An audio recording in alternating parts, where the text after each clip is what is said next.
That said, I want to welcome you to Focus on Liberia. Today is Saturday and is our FOL Marketplace that focus on Liberia Marketplace. Focus on Liberia Marketplace is a business and economic forum where we discuss issue of economics and business. But today we want to tell you that without something called credit, there can be no business. Credit now has become a major important thing in business and economics, especially in the developed world. You must have that credit to get that loan, to get that car, so that you can be able to make it to that job you need to put that food on the table. And so we are talking credit today. What is credit? What is actually bad credit? What are the impacts, if you like, of bad credits? To discuss this thing, I got two guys, my own man. William King is here, and we have a guest that's Joseph Ware. He goes with Joey Ware. Joey is here. He is a credit repair specialist, and he's here to share with us his thoughts and understanding of what credit is, what makes a bad credit, and how bad credit can affect you. Mr. King, before we welcome Joey, how you feel about this conversation? Oh man, thank you very much, Anthony. I feel very good that we're going to be having this conversation. There are a lot of us. Remember, we're here to educate, promote, and elevate all things Liberia. And so, for our Liberian brothers and sisters in the U.S., I'm just excited because credit, in Liberia is cash, but here, here you have two. You have cash, which is king. So if cash is king, then guess what? Credit is the queen, and you need it. And so very excited with this topic. Let me take 1 minute and let me read our disclaimer, and then we'll welcome our guests. The content is for informational purpose only. You should not construe any such information or other material as legal, tax, investment, financial, or other advice.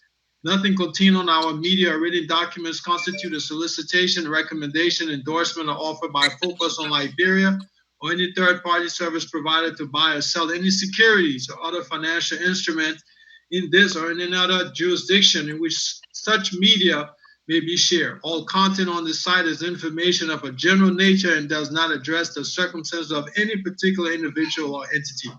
Nothing in the media constitutes professional or financial advice, nor does any information on our platform constitute a comprehensive or complete statement of the matter discussed or the law relating thereto.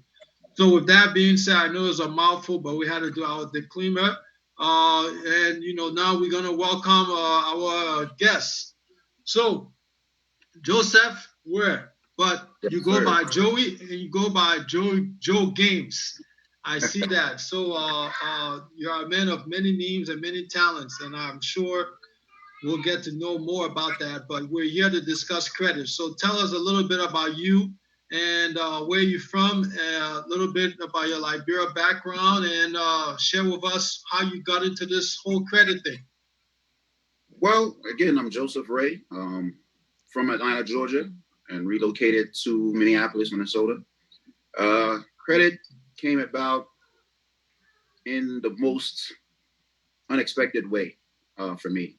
I had essentially bad credit, living in Georgia, looking to buy a home. And everywhere I would go, every realtor would take me, show me some homes. I'm excited about it. And then the mortgage lender would say, hey, we pulled the credit, but things not looking too right. You have to go back and fix a few things. You have to go back and get a few things straight with your lenders. And I got into a first time home buyers program that essentially taught members how to resolve credit issues so that they could qualify for mortgage loans or whatever else their interests were. And that with that happening, I was fortunate enough to be able to purchase my home and do a few other things. I came out to Minneapolis to visit, and visiting a friend, um, the family was pretty large for the apartment that they stayed in.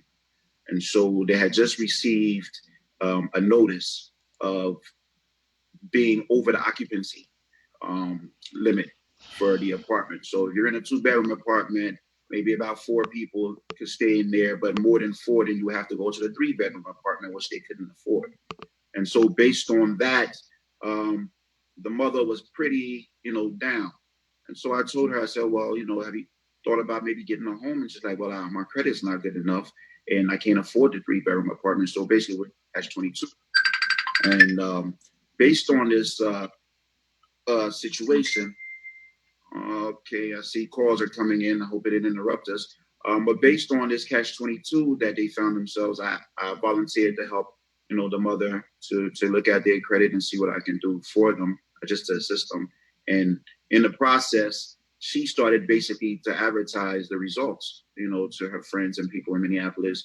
And I just started getting a stream of calls. So everybody's calling, hey, you helped such and such out. We really need your assistance. You helped such and such. We really need your assistance. So the light bulb went off like, hey, there's a large immigrant population in Minnesota.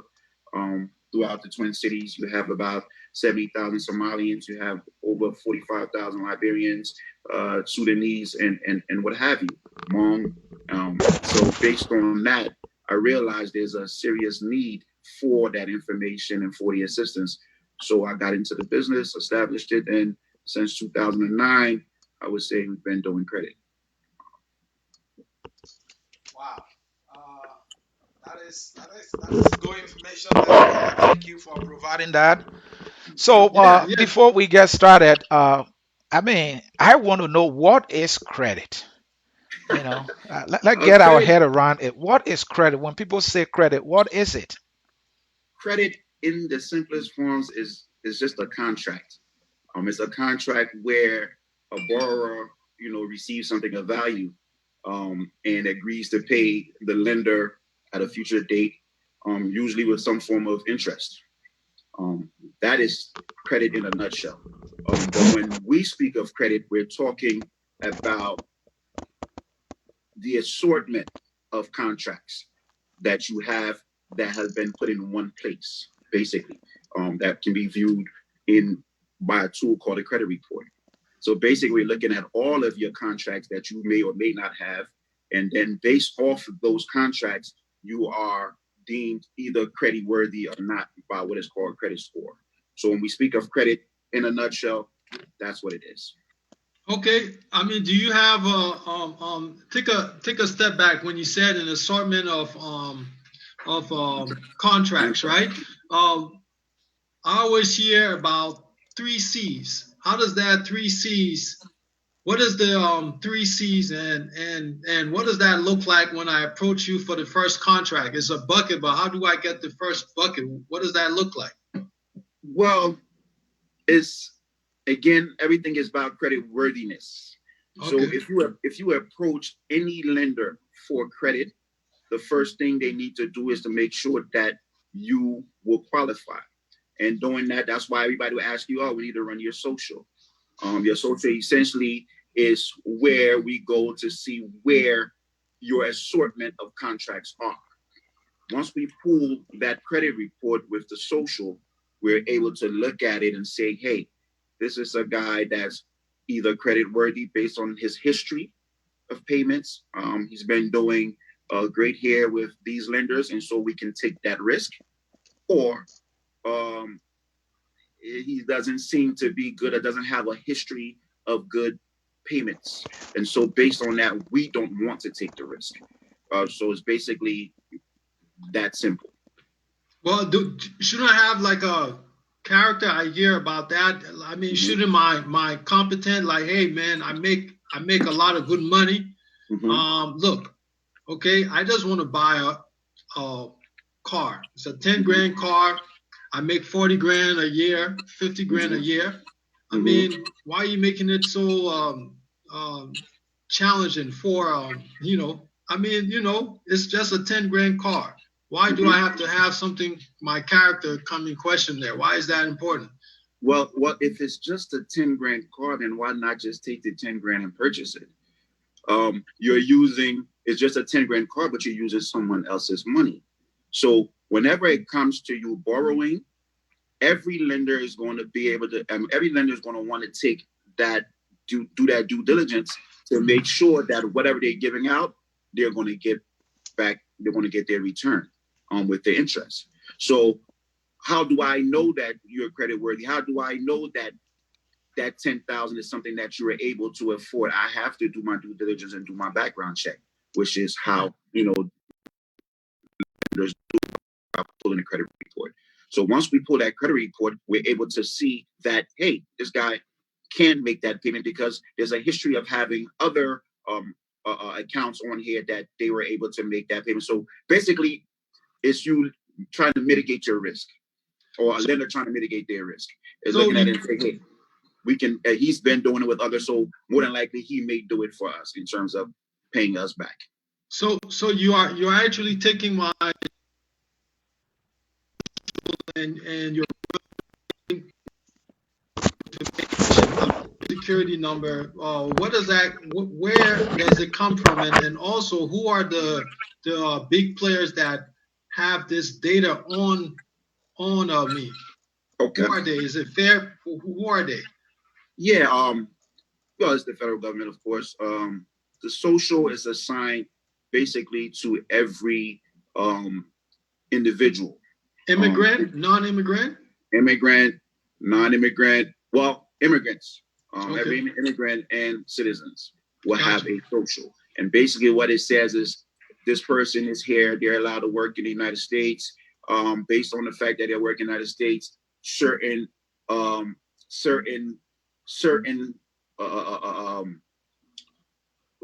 will be the word here? Basically, you've qualified to work and live, and at the same time, based on that, we need to track your performance here. The performance is whether it be your credit history, or whether it be your payment history, or things of that nature, whether it be things, your transactional history, put it that way. And so that is one way they do it. And in doing so, you have 3 credit bureaus, major credit bureaus. You have Equifax, you have Experian, you have TransUnion. These are data houses that house all of the data for your transactions, your business, your financial, your credit transactions. They house these things and they keep it. So anyone who needs to see it, with your permission, you give them the permission to pull the report. Once they pull the report, they're able to see what these data houses have, these 3 credit bureaus. So is that why? So let's take a step back. So I'm coming here as my first time to the United States. Very excited. I'm like, hey, you know what? I need to get a cell phone. Okay. Yes. I need to get a cell phone. I have my green card, and so I walk into the store. I got all these choices, but I keep hearing folks telling me, hey, for us to get you set up, can we have your social, right? Mm-hmm. So I give them my social security information, and I walk out of there. Of course, I pay for my phone or for the service. Okay.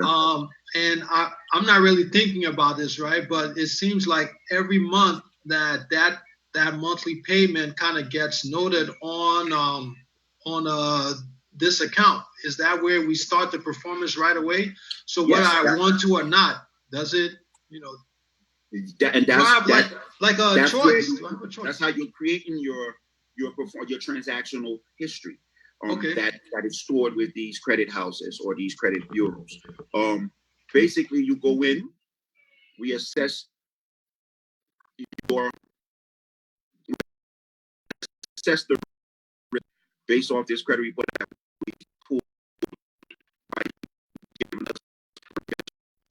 So this guy is a low risk, and we can go ahead and lend them whatever amounts that they need to be able to acquire the cell phone or whatever the transaction is. Mm-hmm. So we give them the cell phone. Now, maybe under normal circumstances, it's $1,000 phone. But based on the fact that it's $1,000 phone and he's not coming to pay cash right now, we'll go ahead and build this maybe over into his payment, his bill, his regular billing over the terms of his contract. So maybe times that you want to take a 2-year contract with us, and based on that, we know we'll be able to recoup whatever the cost of this phone is, as well as your monthly bills that goes with the contract for the phone or for the service. Okay. So based on that, we go ahead and we extend you that facility. And based on that, every month that you pay or don't pay, or that you're on time or you're late, we record it. And so, once we So the okay, so I'm trying to contrast here, right? Okay. So if I'm in Liberia and I want to buy a $500, $600 phone, iPhone, right? Okay. Um, they're not going to give that to me on credit per se. What no, or the kind of credit that may be available is to say, well, do you have a job? And so to go to my employer and to say, Mm-hmm. hey, every month that you pay this guy, you give X amount towards his phone, or you Mm-hmm. kind of pay cash. Mm-hmm. But when I transition here to the U.S., it's kind of amazing, right? That's what I'm actually thinking. I'm like, wow, these guys are letting me walk out the store with $1,000 device, right? Mm-hmm. And they don't even know, or they didn't even bother to confirm the address where I live. They didn't Mm-hmm. even bother that, and they trusted me every a month to pay. What happens if I don't pay now? What I mean, they don't come after me, but do they really not come after me? Tell me. Or The first thing is, they do verify where you live, yeah, and they do verify where you work. Um, when they pull that credit report, you give them the information. When yeah. they pull, basically the information you gave is what they compare to, and Okay, and based off of that, they can say, hey, and then based off of your score, okay, the score basically from their vantage point says a little about your credit worthiness. So based on that score, it says he's either credit worthy or not credit worthy. So if I'm going to take the risk, then you're obviously deemed credit worthy. So they got go it. ahead and give that to you. Now, for some, of us who first coming over, we're not fortunate to have the orientation that we need in terms of the importance of credit and things of that nature. So if we're in a position where maybe we have a family member that took us to the store to get the credit and they're not giving us the proper advice, like, oh man, don't worry about that thing. Tomorrow when I can't pay, and the family tell you, don't worry, they'll just put it on your credit, you know, thinking that it's that simple. Well, that affects you in the long run because again, it's all about credit worthiness. And that affects whether you will be credit worthy for future purchases or not.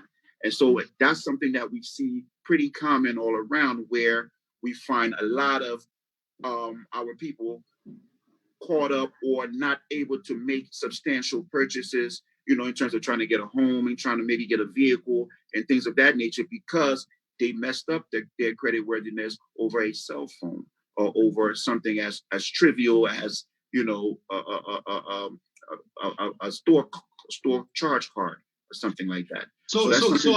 so so are you telling me that potentially my credit score is will impact my pathway to gaining wealth because I may not be able to qualify for a home, or maybe I get like a higher interest rate. Tell me what are some of the things you see that's alarming for you when someone goes the discrepancy between a good credit score interest rate and Mhm. someone that's just jacked up. What do you see? Yeah, I mean, it would definitely impact you. When we say credit, there are two things in credit. There's the credit report, and then there's the credit score.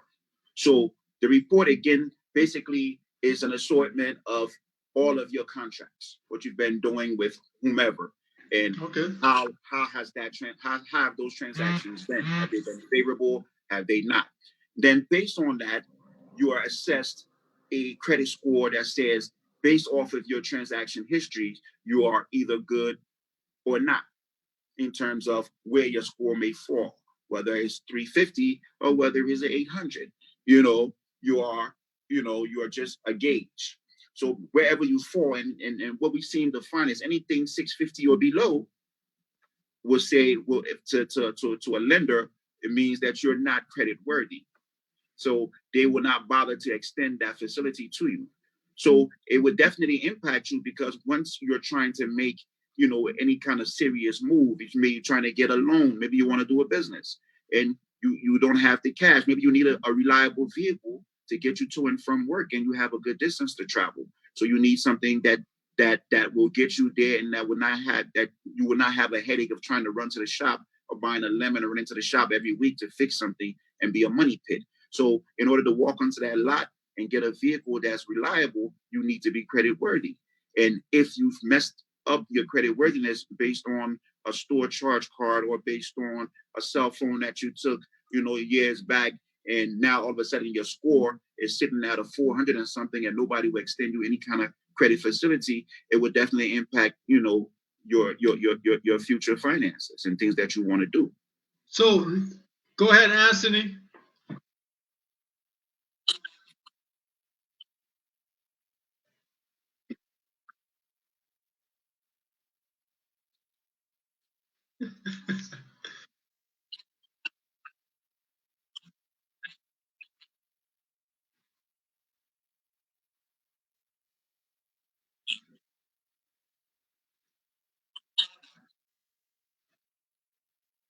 Contract.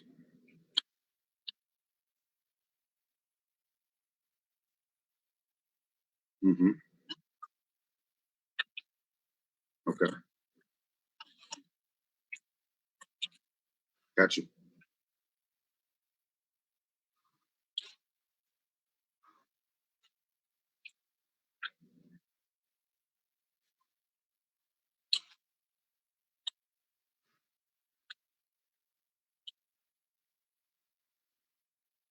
Mm-hmm.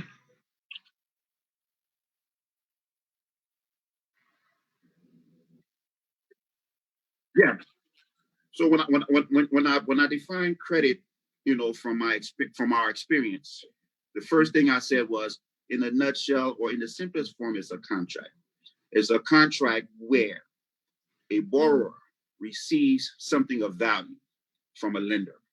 Okay, and that borrower agrees, basically, to pay this lender at a future date or so, with interest.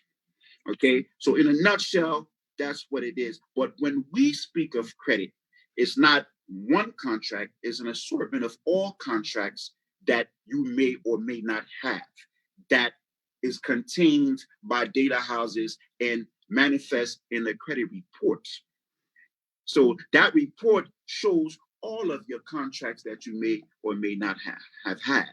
So when we speak of credit, basically, in a nutshell, again, that's all it is. It's that contract that you may or may not have, because you may have credit. We have what we call credit.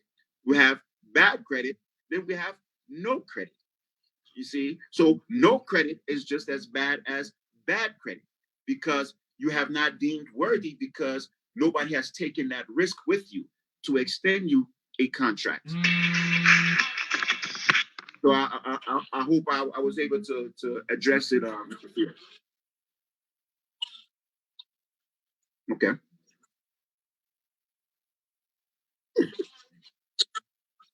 Mm-hmm.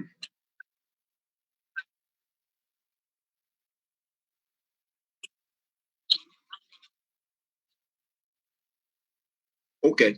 Again, every time credit is extended to you, it is recorded.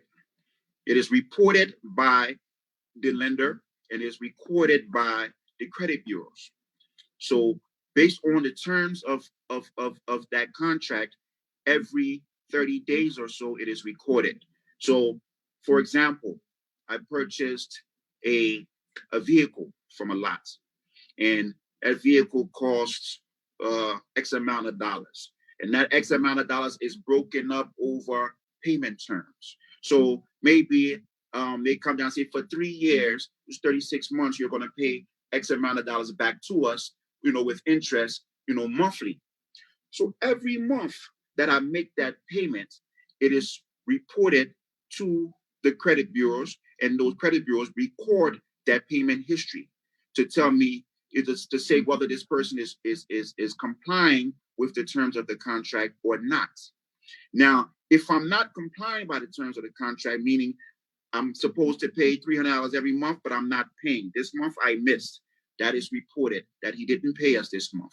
Next month, he didn't pay us this month. The third month, we're thinking about maybe going out and repossessing the vehicle. He makes a payment.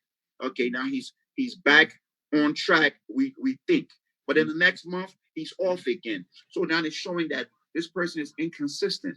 they're not either not able to maintain or abide by the contract that we set, or this thing is a little bit too much for them in terms of the amount of loan that was afforded them. So something is going on here that we may or may not know. Maybe they lost their job, whatever the case, but something is affecting this payment history. And it might come to a point where that person is not paying at all. Okay, if they're not paying at all, that is also being recorded. So once that's recorded, that dings, or what we say, it brings down your credit score, your credit worthiness. So it starts to every month that is recorded in an unfavorable way, it knocks your credit score down a certain amount of points. And each time those points come down, that score again is what a potential future lender will look at to see if they're going to extend you a new credit facility. So you have the vehicle already. You haven't been paying on time. Your score has now fallen. And guess what? Something comes up that's of importance. Something came up. You want to do some kind of investment in Liberia. I'm going to go to my bank and see if they're going to give me the loan. Or, something else has come up that I need a facility for. I go to the bank. Hey, Johnny, I've banked with you guys for the last 15 years. I need such and such amount of dollars to handle one or two things. Johnny goes in, pulls the credit again with your report. Now, guess what? Your credit score, which used to be credit worthy when you were extended the car loan, is now in the dumps. You have fallen so far that now you're no longer credit worthy. So the bank can no longer give you a facility because your credit, which used to be favorable or good, is now considered bad. And that's what bad credit is. And that's how it affects you and affects, your future financial transactions or lending habits and things, or borrowing habits and things of that nature. So I have a comment from one of the listeners. It said, that's from our good friend Musu. She says, listen, I'm in the right spot. I want to know how to get that 800. So tell us about what the score, you mentioned score range, right? And yes. You said 300-400 all the way up to 800. Yes.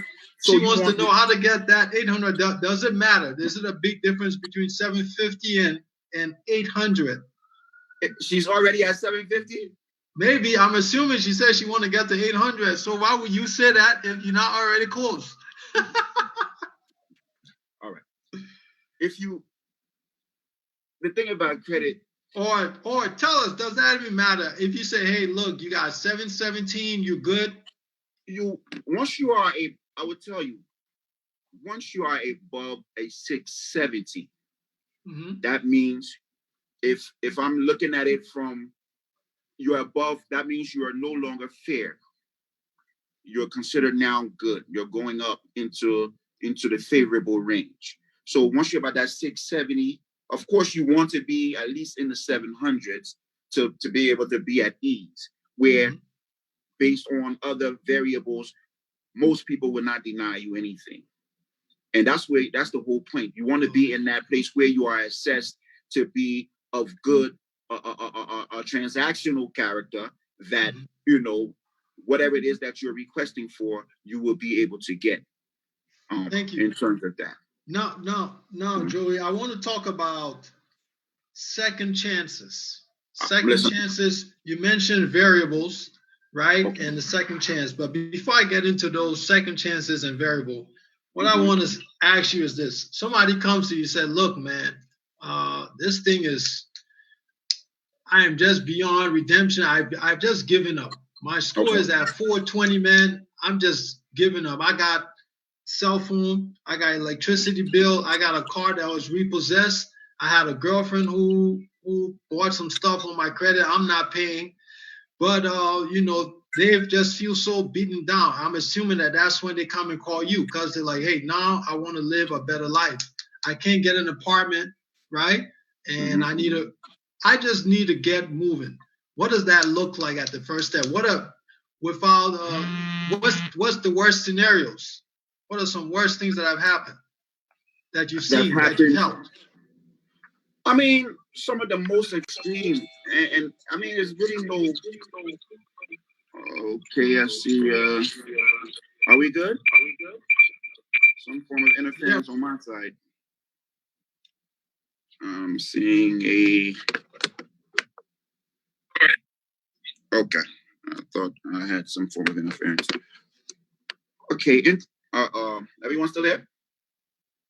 Feel like we may have lost him. In terms of Joey, we're still here. okay, And one of the things also chiming on that is, what is credit limit and how is that determined? Okay, so when you get a chance, let us know about that. Say that again. What is your credit limit? How much can you borrow, and how is that determined? Credit card, cars, home, just whenever you get a chance. Yeah. That's well, the first thing that you just asked was basically some of the worst case scenarios. And basically, like I said, everything is based off of that score, that gauge. So you're down 400, 430, 440. You are considered way below what's considered credit worthy.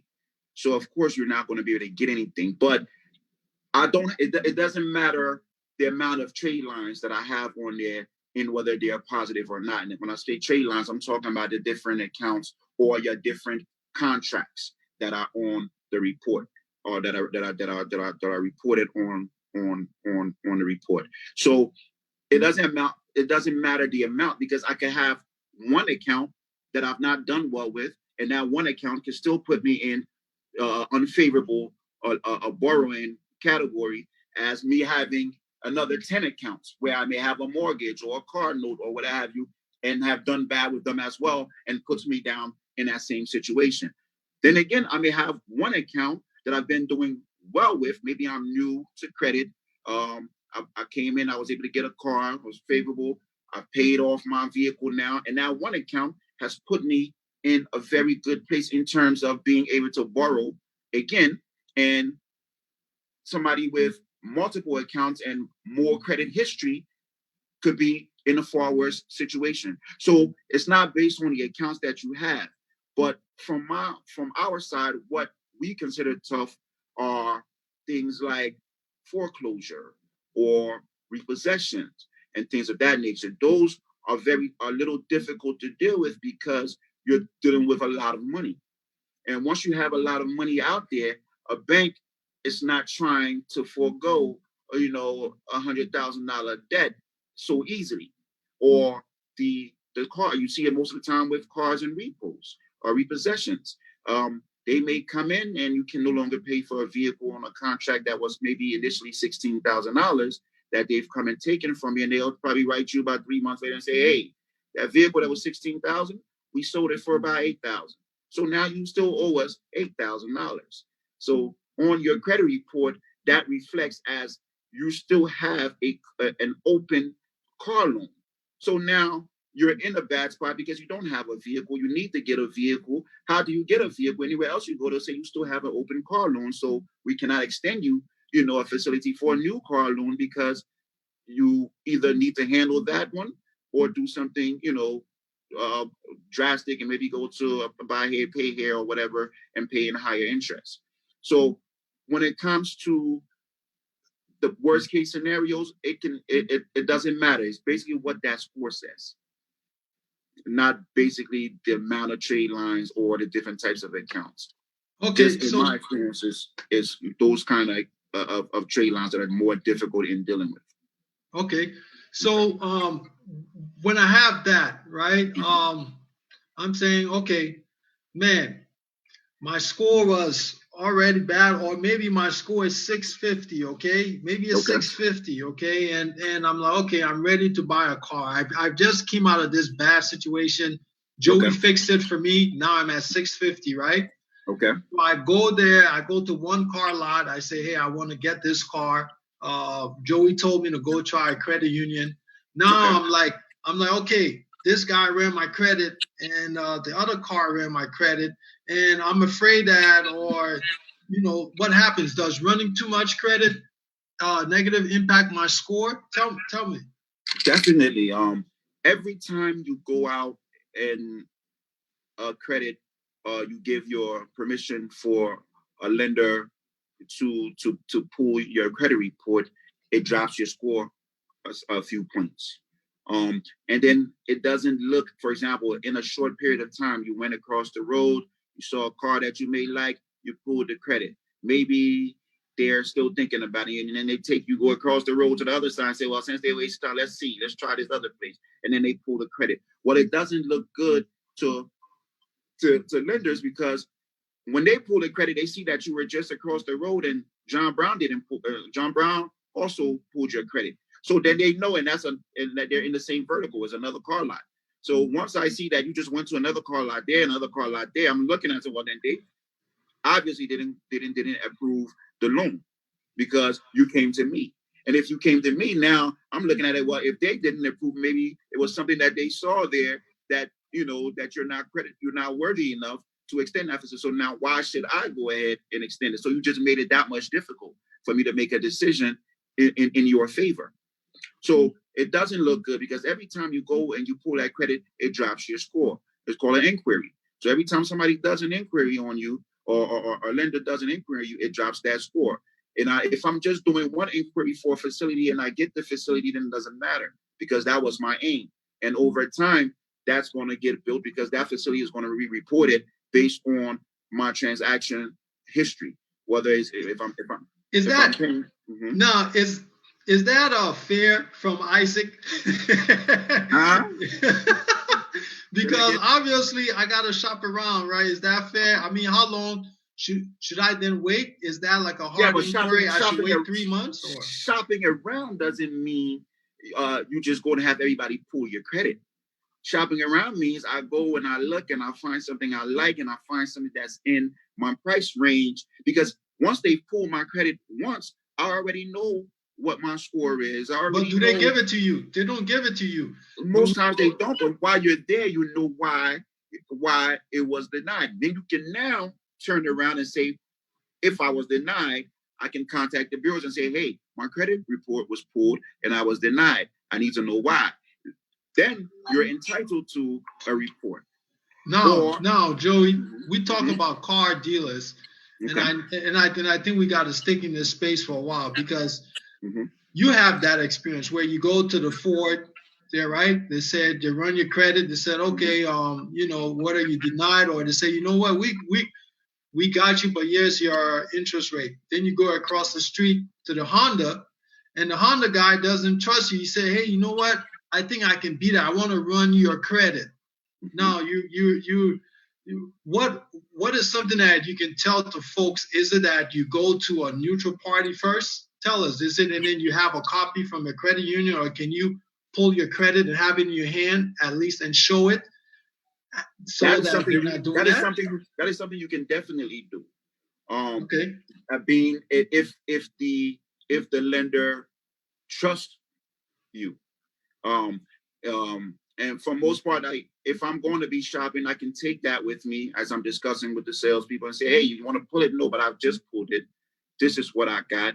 And they may or may not accept it. It's like going to a doctor.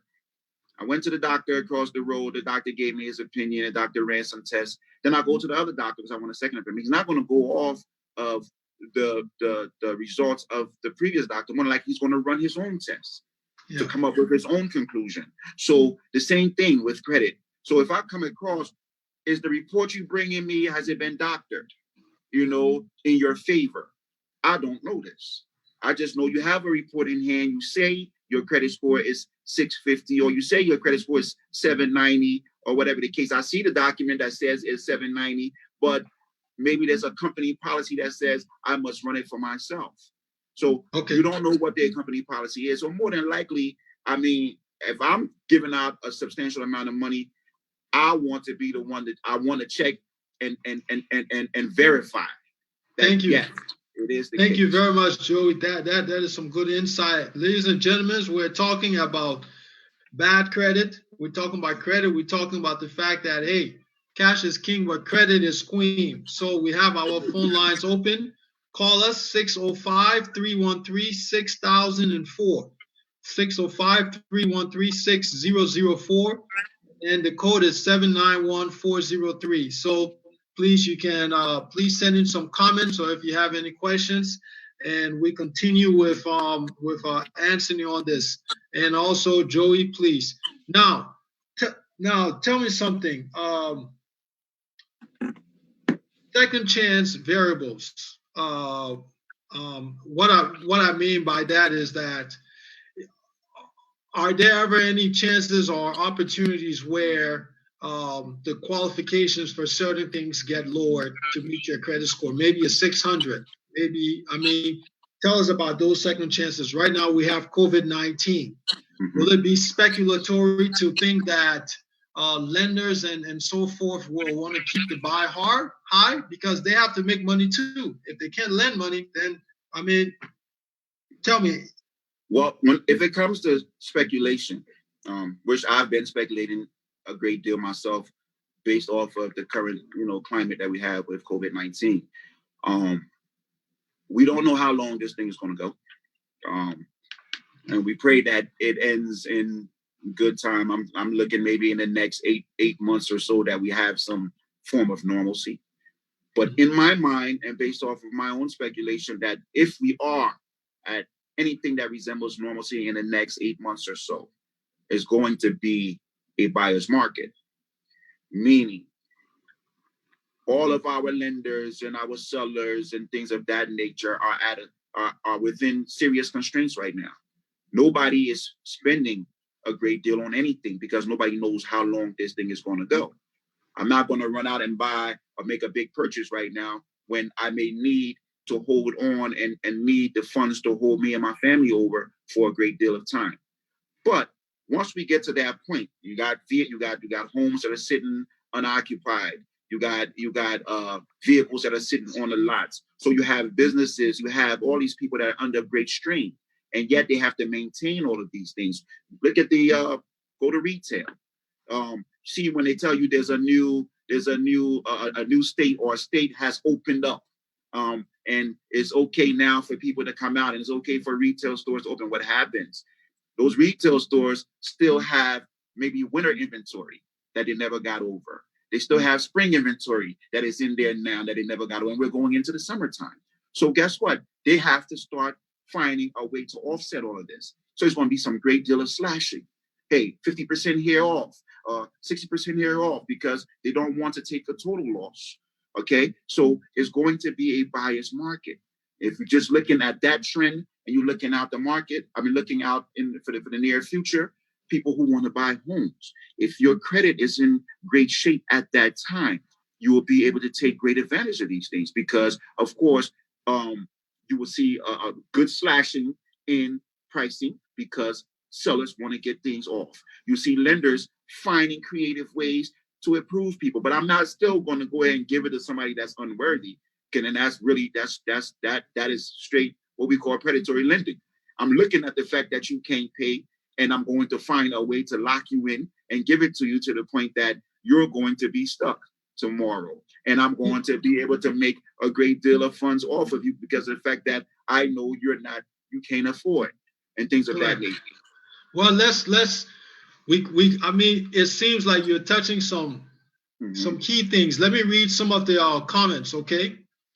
Okay, I got credit score is a person's relationship to borrowing. Then I have one that says, I have a credit score of 800 plus investments and I am not reinvesting. Please call me after the show. So Joey, that's on you. That's not on us, okay? Okay. And then or I can give out my phone number if that's okay, and then that way they can have it. Right. What we're gonna do, we're gonna link you guys. Okay. And then someone says, I'm above 750, but somehow I really don't believe in the credit score as a tool to build wealth. And it says, talk to us about the credit to usage ratio, credit to usage ratio. And also, if we use credit wisely, you can build wealth fast without having any debt. But tackle any one of those that you want to, credit to usage ratio. Tell us about that. Credit to usage is something. Are we still there? Yeah. Okay. On one side, the lenders may call it utilization. And that's basically, I've afforded you, or I've given you, or you qualified for a facility. Okay, so you came in, you needed a credit card, and you qualify for a $5,000 Chase card, and you have this card. All right, the rule of thumb, with those types of with charge cards and credit cards and things of that nature, is to not go above 30% usage of the facility that's been afforded to you. Using more than 30% and not being able to pay it off entirely at the end of that 30-day period puts gives an impression that you are living off of credit. And so you'll see that if you are able to maintain that 30% usage ratio or under of whatever the approved amount is that you may have on your card, you'll see within a 6-month period, you might be engaged to increase your credit limit. They will start. You see lenders start to call you or sending you mail that, hey, or even telling you, just call you and say, hey, we've raised your limit from 5,000 to 10,000, or from 500 to 1,000, or because they realize that you don't need their money. They've given you the money, you have it, but you're not using it. So you really essentially don't need it. You have other means that you are using to take care of whatever things that you have to take care of. Then you also have the people that'll say, okay, well, I have $1,000 on here. Go ahead, use the credit card and spend $1,000, we'll pay. And then at the end of the month, I paid $200. So now I'm still $800 in the hole. Then next month I paid $200 with interest. Then I'm basically struggling, and I'm living off of credit. So based off of that utilization, that is one of the variables that go into determining whether your score goes up or whether it comes down. Thank you. We got a caller. Joe, we got a caller, and I want to let the caller know. I know the question is not for me, it's for Joey. He's going to be in the hot seat today. So go ahead, Mr. Caller, please, your name, where you're from, and your question. You're live. Okay. This is Joe Monu from Las Vegas. My question is, Experian claims to have a what they call a FICO 8 model, okay, that boosts your credit score by the average of 19 points, and that is done, say, within, according to them, that's done automatically. But some of the thing that they consider is like, paying utility bills and all that. Just a disclaimer, my credit score is in the 700. So okay.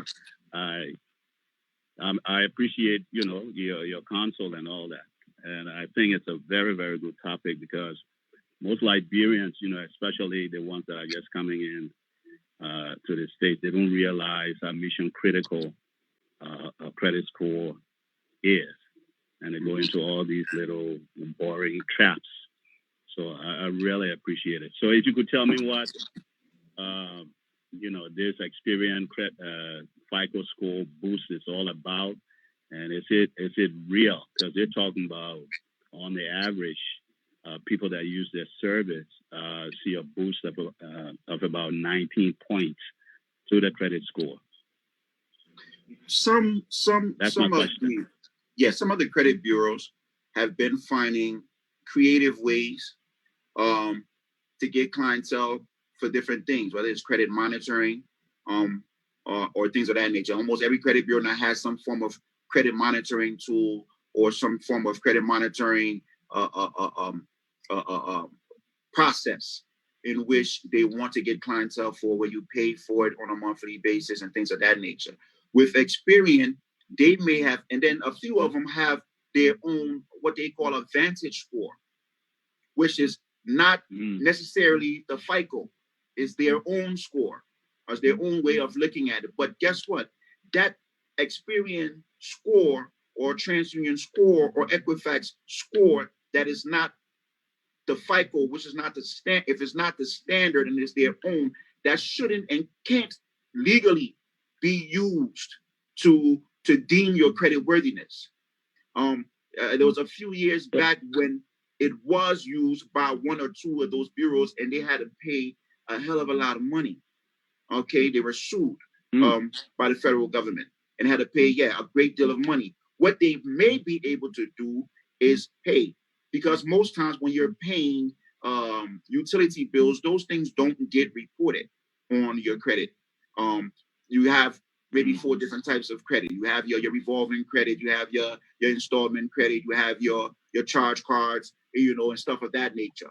Those are not really considered because when you're paying, unless you are not paying them, then they can report you, to collections, who would then report you to the bureau and start dinging your credit and bringing it down. But if you're paying, is that fair, Joe? Is that fair? Is this whole credit system even fair to the borrower?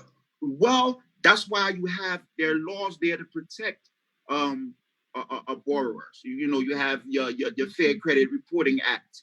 You have your Fair Debt Collection Practices Act, because this is where the human element come in. When the human element come in, on my side of the credit thing is what I use as a technique, which is basically I'm going off of errors, the errors that they make, the errors that the credit bureau will make. Because hey, a collections company may purchase a charge off debt from an original lender. Okay, when they purchase that charge off debt from that original lender, they're trying, because they bought it at pennies on a dollar. So the debt's already been charged off. Insurance has paid that. Is on your credit as a charge off. Then Joey Collections come and say, hey, this guy owed $2,000 to these guys. I want that $2,000. So I may go in and purchase that $2,000 for $200 from the original creditor. You guys still there? Are you still there? I'm hearing music. Yes, we hear. You purchased the $2,000. So for maybe $200.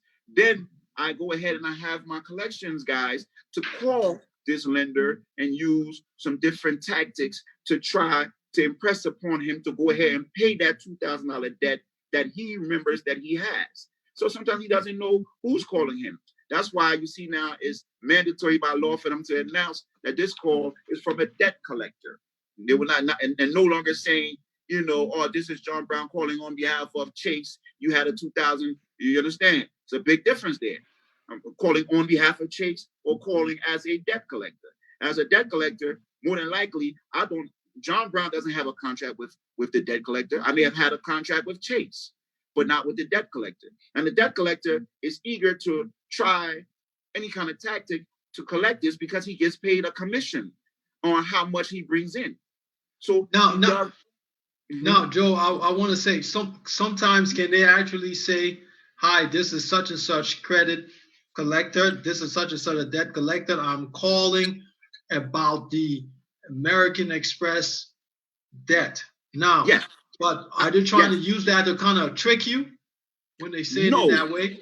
No, if I announced in the very beginning and I gave you, I told you that, hey, this is John Brown calling with such and such company, and this is a call from a debt collector. Anything that you say, such and such and such, that their whole spill. Once they get that out of the way, then they can legally go in to talk to you about whatever it is they're calling about. So that's why they must say that. Now, if you had for example, you had a recorder on, your phone was recording, this person called, and they didn't say that, and they go into talking about this, you can sue them. More than likely, I guarantee you will not have a debt anymore. It will be canceled. It will be waived. Just to be able to close that out, you don't have a debt because of the mistakes they make. Those same mistakes that they make in speaking terms, they make on your credit report and how they report it. So, for example, from my side and what I do in terms of the credit repair side is we have three. I have a three-prong attack, I call. So the first thing I do, I analyze with my client. What do we have here that we see to be questionable? Once I identify what's questionable, the next thing I do, I address it. And by disputing and with other tactics. Now, what I do, anyone can do. You can do at home. You can do for yourself, you know, by disputing these things. You just have to know how to go about doing it, how to support, whatever it is that you're saying to these people, and then have the time and tenacity to be on top of them so that they can go ahead and you can get the results that you want. Thank you. There you have it, ladies and gentlemen. You have Joey. He was actually giving us some key insight, and he almost gave us some sweet honey about how he goes about fighting this thing on our behalf. So as you can see, here's a Liberian doing great things here, and we encourage all of those who are looking at the current situation and they may have given up hope with the credit. Well, right now there are things that are aligning with this whole COVID-19. You're probably going to get approached with some offers, but please, speak to someone who has experience with credit, and so you don't make the same mistake twice. We got some more comments here that I want to read.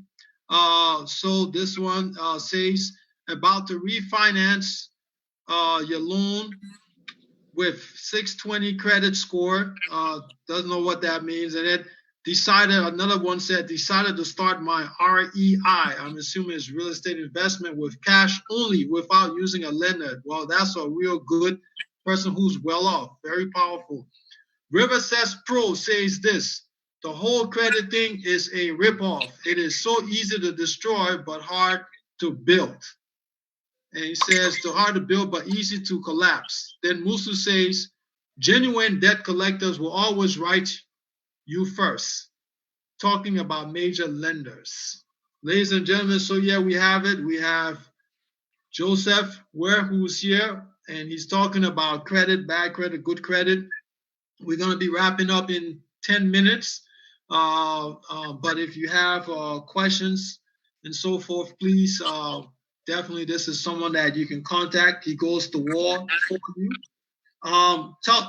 Tell me something, Joey. Tell me about right now with everything that's happening. What are some of the traps versus opportunity? How should one approach this? Because someone is saying just the fact that you make an inquiry, right? It takes your, these things, it impacts your credit. But right now you're in a situation where you have to be strategic. There might be opportunities coming up. So how does one identify traps versus opportunity?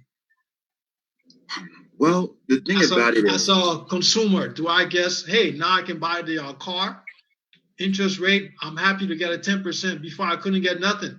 Or is that a trap versus opportunity? I mean, it depends. It depends on your need. Only you can determine, based on what your need is and whether it's beneficial to you at that point. The one advice that I'm giving everybody that I deal with at this point is put yourself in position to take advantage of the opportunities within the next 8 months, because there would be a slew of them coming from different ways. So you know what your needs are, whether it be some other financing, whether it be trying to get a home, whether it be trying to get into investment properties. That's another way. That's another thing that we need to start thinking. I tell my clients to stop looking at a home as shelter and look at it as an investment. At this point, and in the times that we're in, use these homes as your investment. Try to buy low and try to get some equity in there over time that you can be able to get out and do something good with, as opposed to just saying, I just need to put a roof over my head for the next 30 plus years while I'm paying, this mortgage to these people.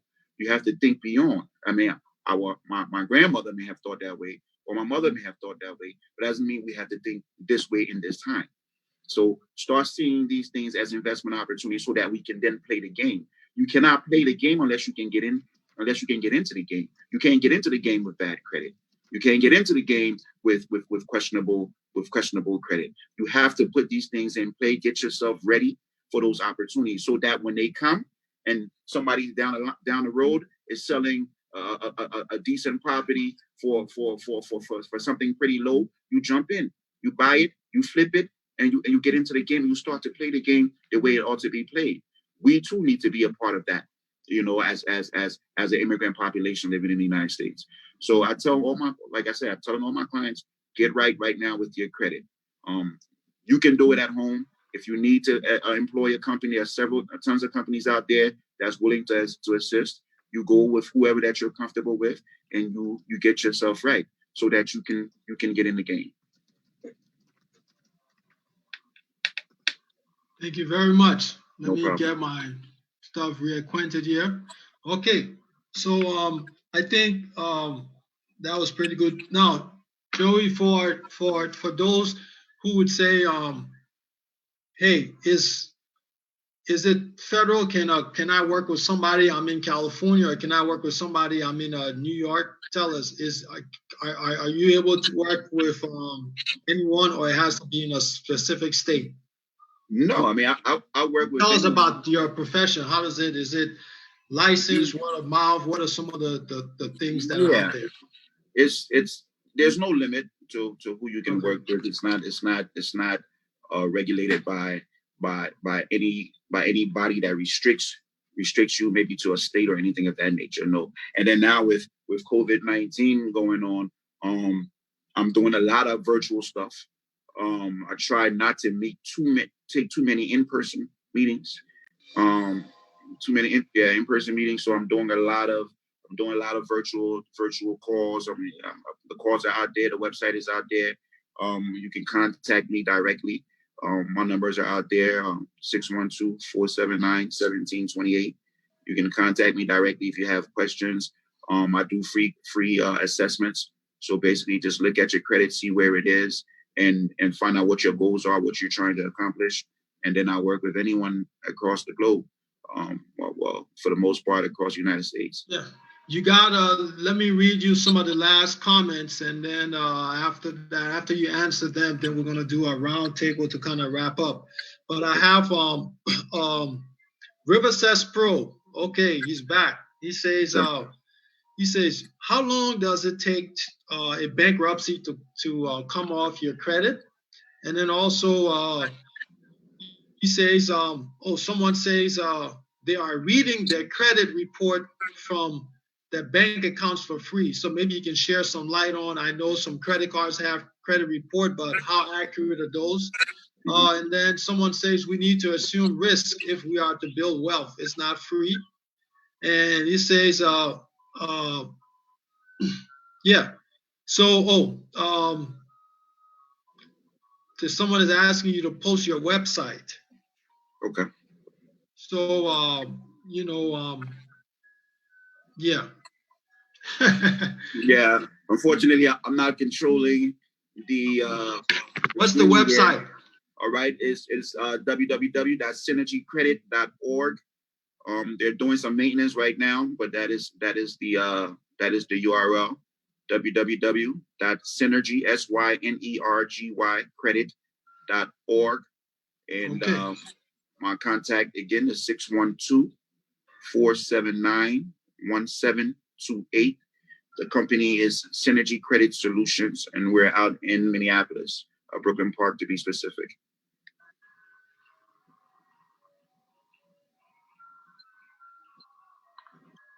Okay, I just put that in. So you're probably gonna have, and we'll connect offline with some of the folks that are wanting to get a hold of you, and I think it's going to be good. Ladies and gentlemen, we have Joseph here, and a credit expert guy. So like we said, our role here is to educate, elevate, promote all things Liberia. And we have a brother here, very smart, very talented, who's looking to help us move forward in this great place we call the U.S. Wonderful opportunities. So, Joey, do you have any closing? You can take the next 2 or 3 minutes to just closing on just what really motivate you to want to help people. What's the passion behind this? Why not just focus on you? I mean, but in that sense, I'm actually focusing on me. As I indicated very early on in the session, and what drove me to to get into this vertical. It was basically in trying to assist someone that I knew.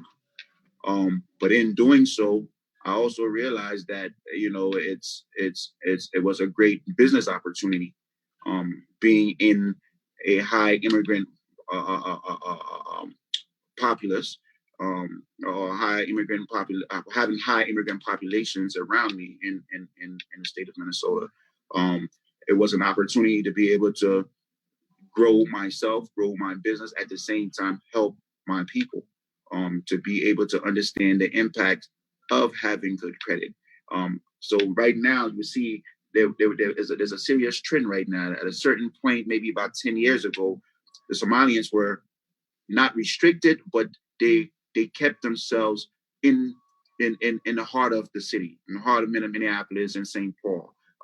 They occupied most of the high rises and things of that nature, and they stayed in the metropolitan area. Now, 10 years later, they are all in suburbia and owning a lot of the homes. And only so they got into the game early, and you see their group, you see them as a group are growing. And this is the same place we need to be. For Liberians, I'm very proud of what we've been able to accomplish out here in Minneapolis or in Minnesota. You see, you'll find there's a lot of business-minded Liberians. A lot of people, it's not historical when it comes to Liberians. We're not a business-oriented people, but you will find the group that is in Minnesota doing very well into a lot of different verticals, a lot of different owners of a lot of different things. So these are things that we need to build upon. And how we do this, credit is a main vehicle, because it empowers us as business people and as individuals to do more, to accomplish more. Um, and especially with a few of us that also have ventures or intend to have ventures back in Liberia. This is the way to go about doing it. It's not a cash game. You can only save but so much. You're not going to take everything that you save and put it into a business that has high risk. So you rather be able to play with somebody else's money. How do you do that? Through using the credit vertical or the credit vehicle. So in doing so, again, I urge any and everyone out there that's watching to go ahead and get their credit together. Don't listen to the advice. There's only credit. They're only going to put on your credit and all that. That that limits you to the point that you're not going to wait 7 years for it to fall off before you decide to make an important decision that's going to affect you or your family. So these are things that you need to start doing now. You start putting yourself together. You start getting that credit right, and then you are able to go ahead and do the different things that you want to do. Live that American dream. Build in Liberia, and or whatever that motivates you. If you need my assistance, you can always give me Synergy Credit MN at gmail.com is my email. That's Synergy Credit MN at gmail.com. You can contact me at 612-479-1728, or you can visit the website right now. My tech guys have just pulled it down. They're doing some new updates to it, but it's synergycredit.org. So www.synergycredit.org. And I will be glad to assist any and everyone who needs my assistance. And you guys have a good one. Thank you very much, Joey. And I think this is just great. I think this is something that is needed. I'll be sending you the information for a few folks. One of the last comments from some folks is that they're a little bit concerned, or they're a little afraid. One says, I am afraid to invest. I recently lost 3,000 during the pandemic from the stock market. Will Wall Street get a bailout? Well, if you want to tune into some of those other ones, this is the credit expert. This is not the Wall Street expert here on the show, but we're going to have someone in the future to talk about the stock market. As you know, this is the Focus on Liberia marketplace. But definitely give Joseph a call. Once again, he's there to kind of help give you an idea of what it's going to take to move the needle forward and keep on pushing. Anthony, please, any comments from you to take us away? Thank you, Joey. No problem.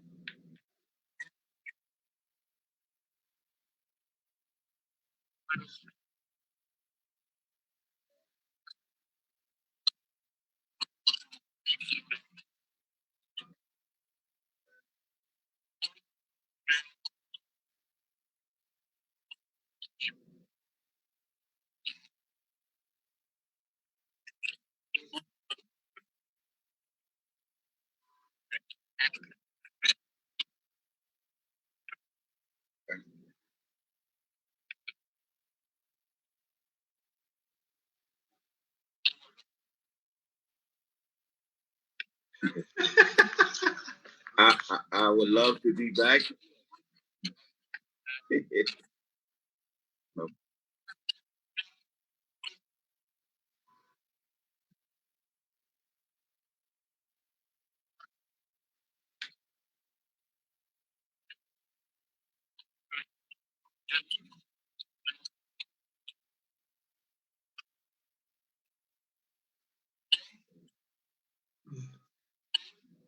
Bye bye.